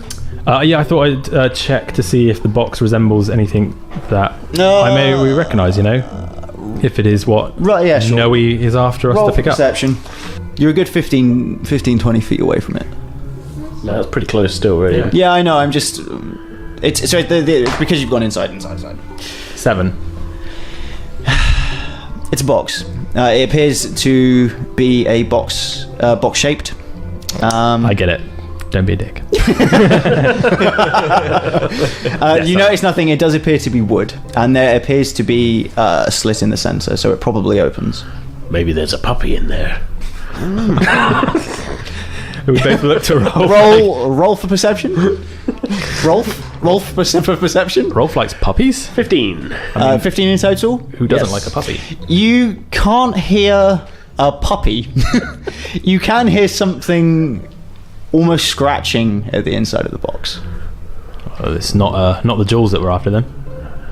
She didn't say it was jewels. She said treasure, didn't she? Looking to Bork. She's your ex-wife. You should know what her treasures were. Looking Certainly to Bork, not a glittering personality. But Worth it. Prance asked Bork, so are these things dangerous? There's a lot of them. Are they? Why did you do that to me? Because you know about the Gith. Yeah, you know what they're about. I know all about them now. So okay. Do you know these things to be aggressive? If we step out of cover, are we in trouble here? No, I think whether we step out. I mean, they're not warriors, so we're not going to hopefully be attacked.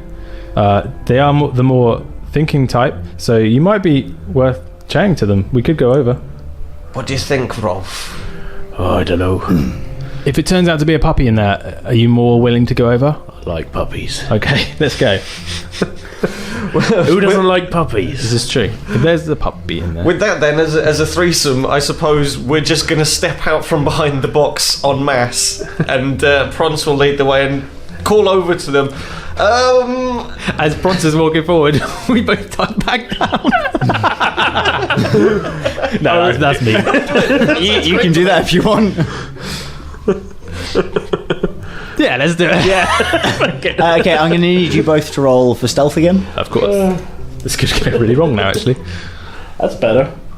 That's 21. Oh. Okay, Hrolf. Hrolf, you, strangely enough, find wood chips everywhere and cover yourself in them, so you blend in with the wooded wooded interior. Like an outdoor play area. Yes. Yeah. I'm right here. And Bork. I rolled a 5. It was a 5. You fall over the boxes you were trying to hide behind. Shit.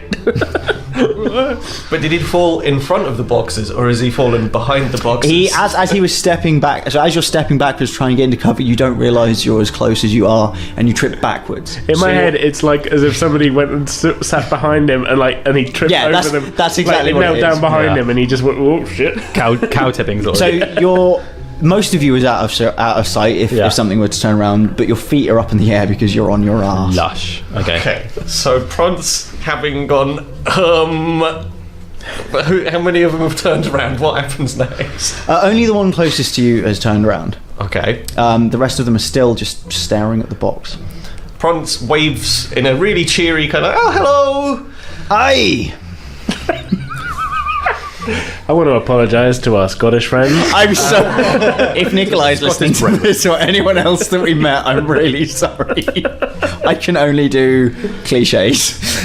Yeah, they could do a bad English accent on their podcast to counterbalance it. I can only do stereotypes. It's the iron brew I'm drinking. So, all the gifts are drinking iron brew. He's not lying. He is drinking iron brew. Yeah. Is he personable? Is it like or is it just an acknowledgement, kind of like hello? It seems to have just been an acknowledgement. He seemed pretty keen to just turn around and stare at the box again. Okay. Prance calls after him like, Sir, could you explain what's happening here? And we're just visiting. And as I say, I look around and realise like A pile of bark and 2 legs. I'm just passing through, and I was wondering what was happening here. We're staring at the box. The box. Aye. What's in the box? Well, that's what we're trying to figure out. So you're staring at it. Aye. Prance takes a second, sort of thinks like, does that make any sense? The gnome fellow at the front, he brought us this box and we don't know what's in it. He brought you the box. Aye, did he tell you his name? He didn't. His name's Doughschlinger. Doughschlinger? Aye. As in slings dough? I couldn't tell you, he didn't explain that. Alright, fair enough. Well, do you mind if I come over and have a look at the box? Aye. If it were like a closer look. I notice you're all keeping your distance. We're just not sure what's in it. Feeling like these guys are perhaps less intelligent than they first appeared, Prance kind of walks directly over to the box. Is there any reaction from anybody, or is it just sort of... A hushed silence falls over the place. Okay. And who appears to be the head of the tribe walks up to you. Hello. What are you doing here, fella? I was just going to have a look at the box. You see, we're doing an experiment. Oh, aye? Aye. Seeping in. Prance kind of looks over to where the other guys were supposed to be following from. Like, what can I see them, or You can't see them. Actually, roll for perception, sure, maybe. I feel at this point in the conversation, like we've given the distance, we would have heard this, and it sounds pretty. If you popped out, pretty safe, right? Maybe. Are you shuffling in the I box think so. still, or I was hiding in case they immediately turned around and attacked. they haven't attacked you. They seem pretty. They're super interested pretty in the chill. box. Yeah, and they're pretty chilled. Okay, yeah, I've wandered up. okay? So seeing these guys now coming over and joining me, I sort of look at them and say, "Well, we've been sent on a bit of a mission to have a look for somebody's lost property." Aye. And well, we've been pointed in this direction, and you're all staring at this box. And Aye. What experiment do you think you're conducting right now? And what did you order this box, or was it just really given to you by that gnome guy outside? The gnome guy's a famous philosopher. Oh, aye. Aye. I like this. Do you know his name? You just told me it. That wasn't this one. That's racist. Doschlinger, wasn't it? Doschringer. Schringer. Aye. Yeah. And that wasn't me, that was my friend. Oh. And I look at the two of them. And I just shrug at him, right? I don't want to say you all look the same. That's racist. Well, I said I didn't want to say it. That's as good as saying it. That's like saying my best friend's a dwarf. Well, my best friend's a halfling. You can't say that. I'm his best friend. But he is! And I look over at Bork like, come on, man, back me up like you are a halfling. I'm his best friend. See? Aye. And a halfling. I just want the facts, man. I'm just trying to straighten things up. I'm sorry that I've confused you with you. Like, you're clearly the highest ranking man here, or the highest ranking gith. Sorry, let me get my terminology correct. Let me see. Is there anything? Is there any gith religion? Because I feel like in this moment I need to pull a card. No, they're not a religious people. They are. They tend to pursue order, but they are known for being philosophers. So it might be that whoever this Doschringer was, he's captured their interest with something. Given my capacity for religion and philosophy is a crossover, like let's call it the same department. All right. Can I? Philosophy and religion do kind of fall into the same thing, I would say. One of them is a thought experiment in things which could be real, and one of them's stupid. Well, let's not get into the semantics of that kind of thing right now. Well, the only point I want to make is I would like to turn to him and, in an effort to sort of be diplomatic, I want to say something philosophical along the lines of like, well, to treat another as something other, given you are all from the same tribe and clearly all great intellectual individuals, would be to surely discriminate, and I truly want to treat your people all the same. You talk a lot of shit. I don't even get to roll for this to see if I'm persuasive. Nope. I look at the other two like I seem to be failing quite terribly here. Like, can somebody else like step in? I don't want to be told I'm a racist in a second. As I said, he's known mostly for his thought experiments. You see, he came to us with his box and he said that the thing inside, until observed... Oh, God damn. It's a really bad accent. Yeah. No, I just figured out the joke. Oh, of course. What, Doschringer? Yeah. I should hope so. Yeah, that took way longer than it should have done. Is both alive and dead. And we're just trying to figure out which way it will be when we open the box. Maybe there's a dead puppy and a live puppy inside at the same time. Ooh. Aye. Pretty fucked up, though. Aye. The range of emotions you can get from So an many eye. eyes, isn't there? Any of you tried scrying on the inside of it? Pardon? Any of you tried scrying on the inside of it? Scrying? Precognition. I know. Yeah, I tell us no. His accent changed. Scrying? Nay. Nay? No? I don't fucking know. What do Scottish people say for no? What do you say for no? It's nay, isn't it? Yeah. No. Nah. No. Nah. No. We've nearly done No. No, laddie. it. We've nearly done it. Didn't it? I did nay. That's Did much nay, better. yeah. We'll go for that. I have nay. Well, why don't you just take the lid off then and you find out? Prawns puts his hand on the lid and looks over him like, is this easy? And starts lifting ever so slightly. As the lid lifts, you hear? Did you hear that? I did. And Prawns looks at him and goes, well, there's obviously a cat in here, isn't there? And lifts the lid, like immediately just lifts it straight Who up. let And the cat what out are we the meant box? A very unimpressed looking cat. The cat's out of the box now. by? Well, that answers that question, guys. I'll get me cloak. So it's still alive then? It's a stupid bloody experiment. Could you not hear it scratching on the box? We could, but it could have just been the maggots. That's a good point. I'll give you that one. Thanks. Hearing this morbid talk just scoops the cat out of the box. Is it a compliant cat? Have you never had a cat? No, I've not, but I've been around enough of them to know that I need to ask this question. The cat is Might unimpressed be and docile. turns to you and says, "What the hell are you doing?" Prawns drops the cat like in shock. Ugh. The cat lands on its feet. Of course. Stepping back from this and again looking to the group like, what the hell is happening today? I didn't say drop me. He, confused, Prance scoops him back up again. Good. He looks down at him like, oh, okay, talking cat. He can talk.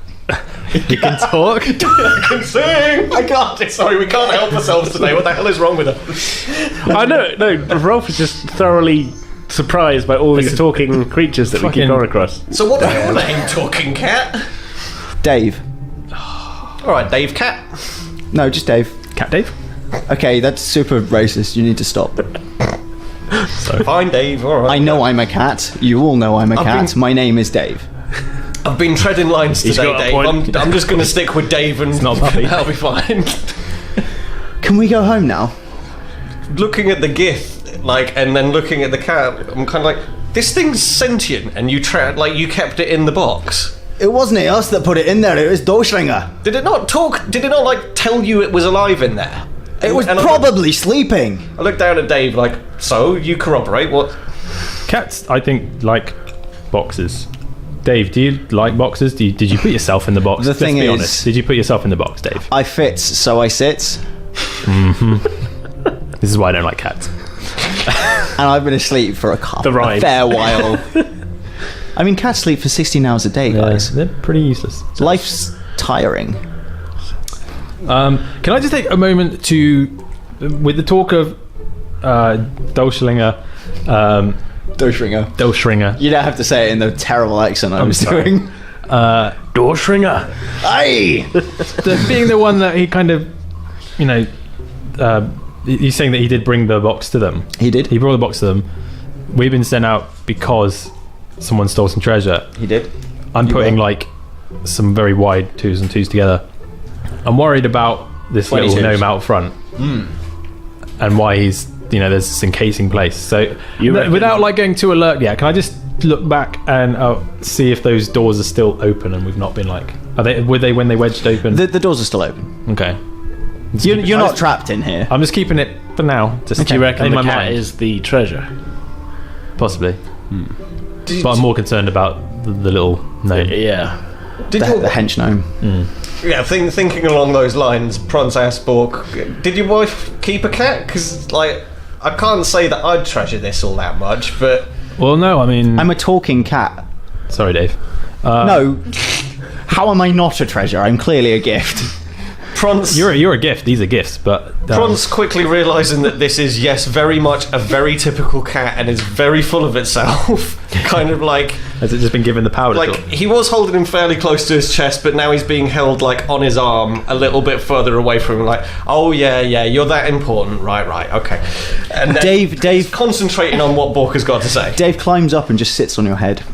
Oh, man. This I cat. miss my hat. Is you not wearing the new hat that cat the for a hat. owlbear? Did you leave the hat? That No, the owlbear took it Owlbear back took with the him. other hat because Oh, I okay. didn't get it quick enough, so now Prance had his chance. I missed that one. Sorry. So now I've got cat hat. It's hard being a player, so it's fine. Yeah. Prance is just, he grumbles, not a fan of cat on the hat kind of deal. Like, maybe you It's can not make the cat in the hat. yeah. That's copyright infringement. That's completely different. Cat's name is Seuss. But did your wife keep a cat? Is this I'll likely be to honest. what she was on about? I'll be honest, I don't know. The only animal we ever had was the goat. Yeah. Dave, where's your house? At the tavern. All right, see there. Obviously. That's an answer. do What's your owner's name, Dave? Noaja. Right, okay, I guess. She's got a whole bunch of us. What, there's more of you? She's got like 30 cats. How did you not see us all? We were drinking at the time. We were drinking. It was a real short trip to the pub. It's a real short pub. That'll do it, folks. We'll see you next week with. No, sorry. Continue. So what... Dave, explain. Like, you went to sleep in the box, and then what? The gnome... Do you even know what happened from that point onwards? I was in a box. All This right. cat gnomes nothing. Turning to the gith, Prance asks, like, well, now that your question's been solved, do you feel like you've learned something from this? Cats will sit. What did we learn here today? Aye, cats will sit in anything. Shall we... What... Like, the gnome that's outside, he gave you the box. Like, Aye. what's your deal? Because I'm just curious now. I'm trying to figure out what on earth you were doing here. Like, We're not really sure. is that really just your general issue in life? Is that you spend a lot of time philosophizing and not really doing much that makes sense? Aye. Well, I've never seen any of their like in these woods before. I can imagine, Hrolf. They're not going to survive very long living like this, I don't think. It's not really what I meant, but all right. What can I tell you? I'm a bit fatalistic. Maybe we should just leave these guys in their little cozy box and.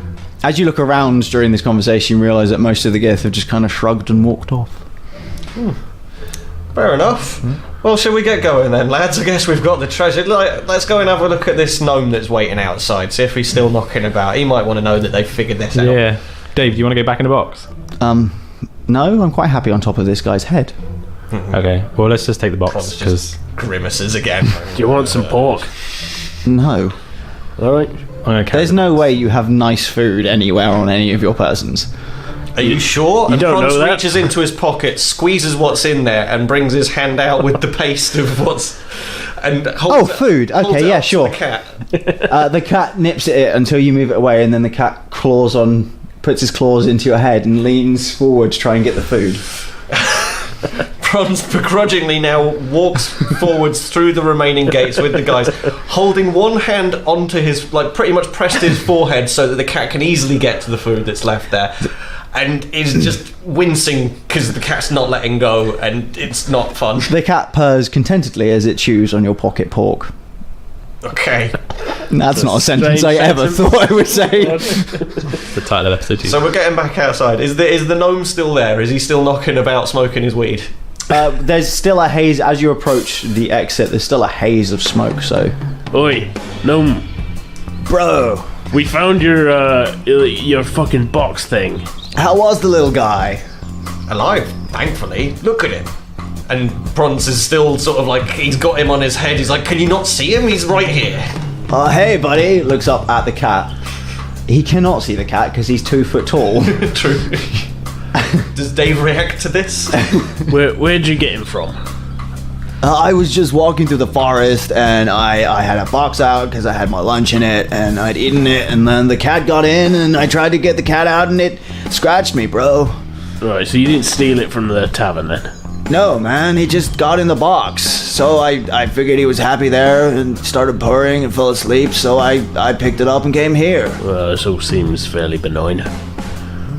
Did they pay you for the box? Those Gith? No, they seemed really interested in it when I told them there was a cat in it, so... I don't know, man. I feel like they might have jumped to some conclusions about the level of philosophical discourse that was going to go on from this. I mean, you life's might be pretty right. strange, bro, and you think about some things sometimes, but then other times, you know, it's just a cat in a box. Franz looks at the other guys like, did that make any sense to you? No, He's quite a philosopher, isn't he? yeah. I feel like maybe we're falling for the same thing the gift did. Yeah. I might not look it, bro, but I'm actually pretty intelligent. Clearly. Tolkien. Franz, in reaction to that, attempts to say the most pointlessly complicated thing that he can relating to some very obscure aspect of history and magic. Can I make a roll to see if it's like my main aim here is to sort of shame this dwarf, this So you're gnome going- into realizing he's not quite as smart as he Okay, is. so roll for To a game of working roll out. for intimidation then. Intimidation. Yeah, well, you're trying to intimidate him with your words. Aren't you? Well, I was thinking it would be more of like I've got a lot of history Rather than capacity your here. Like I was fists. thinking, Eden, tough. I got a 7. Bro, you need to let go and look at the larger picture, you know? Whoa. I was pretty impressed. Yeah, that was some very detailed history right there. These are things that very few people in the realm even know about, and well, frankly, whatever you've got to say, gnome, sod it. Knowledge and intelligence aren't the same thing, bro. I feel like we're done here. Look, like Prance is ignoring him and looking to the other guys like the cat is really starting to piss him off now. Well, we'll take the cat back then, shall we? Yeah, I think so. The cat has, during this conversation, released the claws, walked around in circles on your head, and curled up on itself, forming almost a halo of floof around your head. So as we're heading back into the forest now, like we're on our way back, we're getting into the dark patch, and Prance is looking at the other guys, and so it's getting a bit dark again. But you started to get that feeling from last time, because as much as we've been through, I'm starting to feel like I need to know what's going on. Nope. No?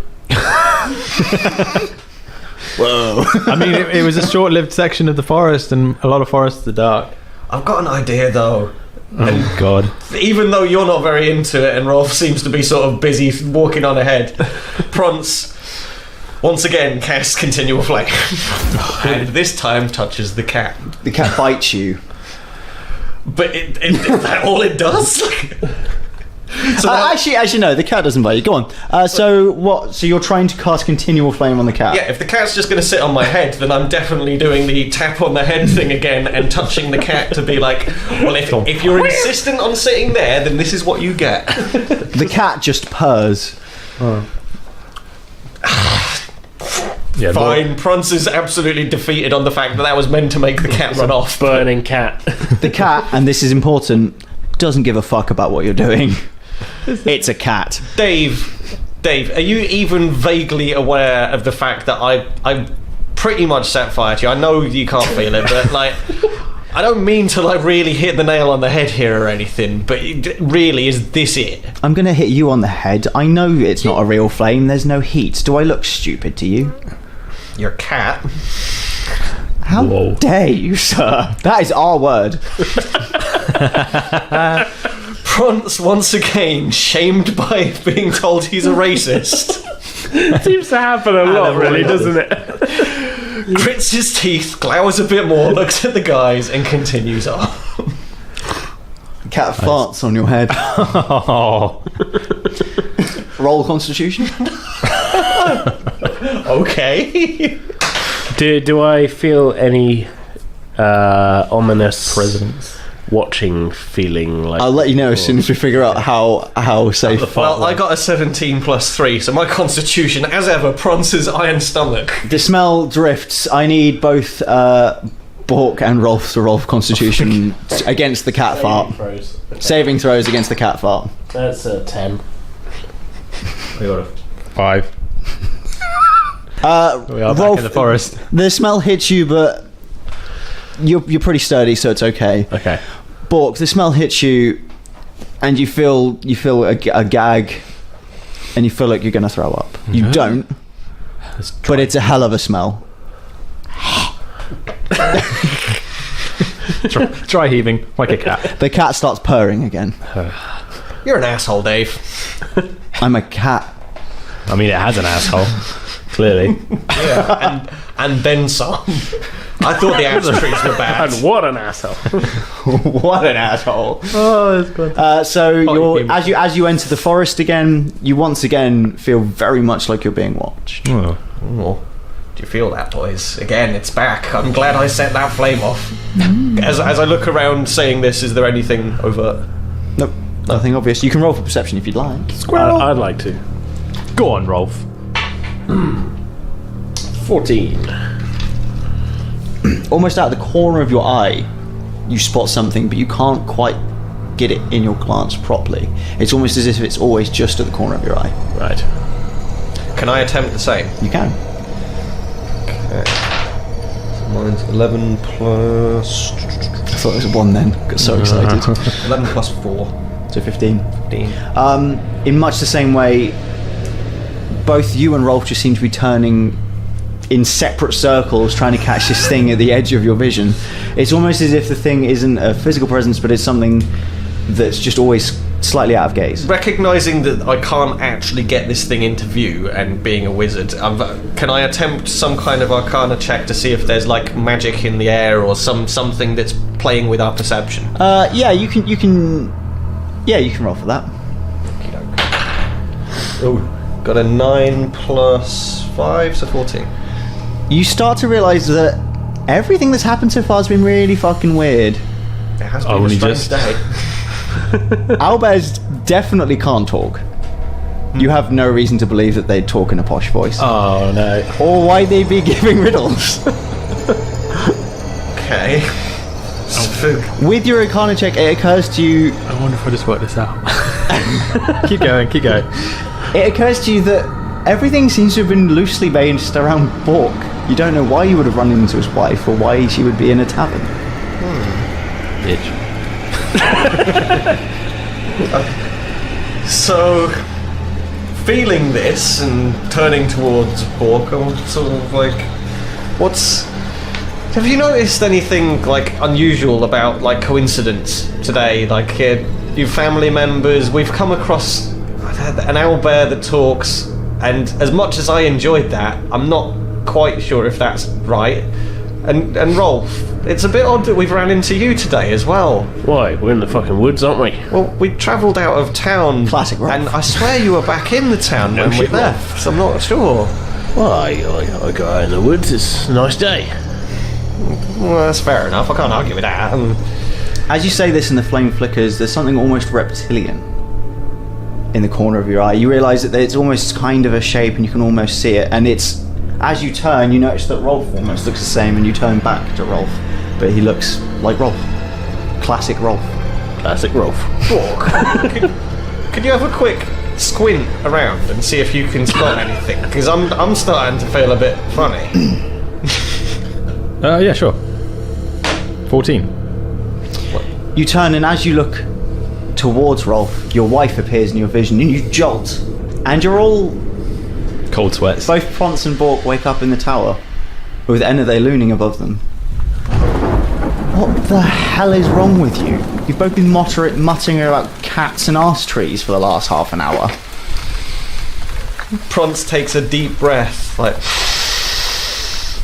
I can't smell the arse trees. That's how you two smell all the time. You haven't bathed since we started this. Sort of wearily looking over at Bork. My hand is warming his knee right now. Going back to where we were when this all started. Is this a particularly flat area of land that we're laying on? Feeling on your head, your hat is still in place, and the light is still being given off from it, and a crash of thunder flashes above you, and you can tell that the storm is still raging outside. But you can't help but shake the vaguely reptilian feeling in the side of your thing as you realise that the whole evening had been a dream.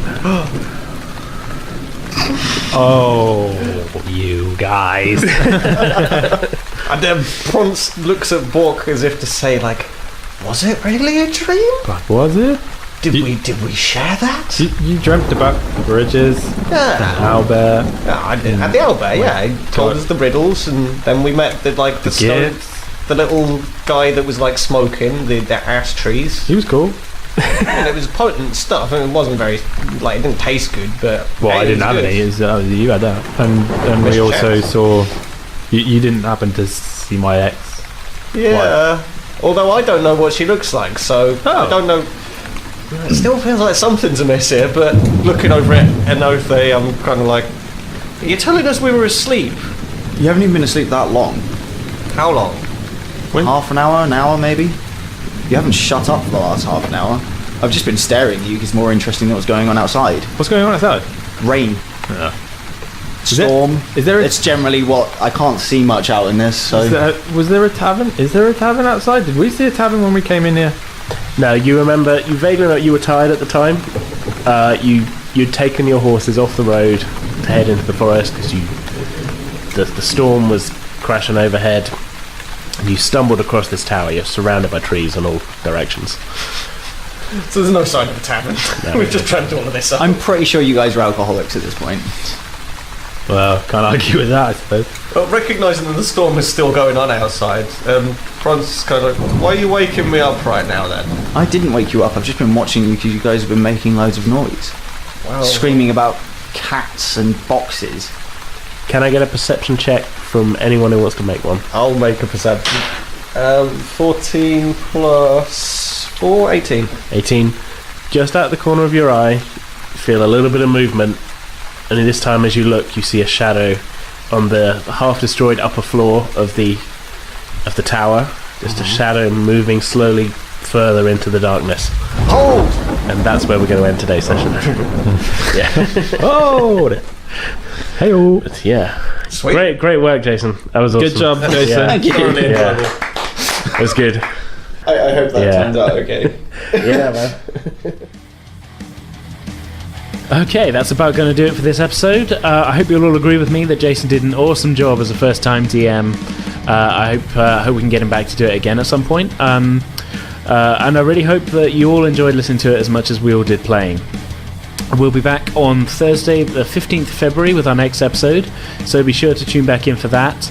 In the meantime, as always, you can get in contact with us on Twitter and Facebook, both of which we are at Pretend with Dice, and you can also email us at pretendingwithdice@outlook.com. If you're listening to us on iTunes, be sure to leave us a rating and review. It all helps us. So yeah, thanks so much for listening. We'll see you all next time.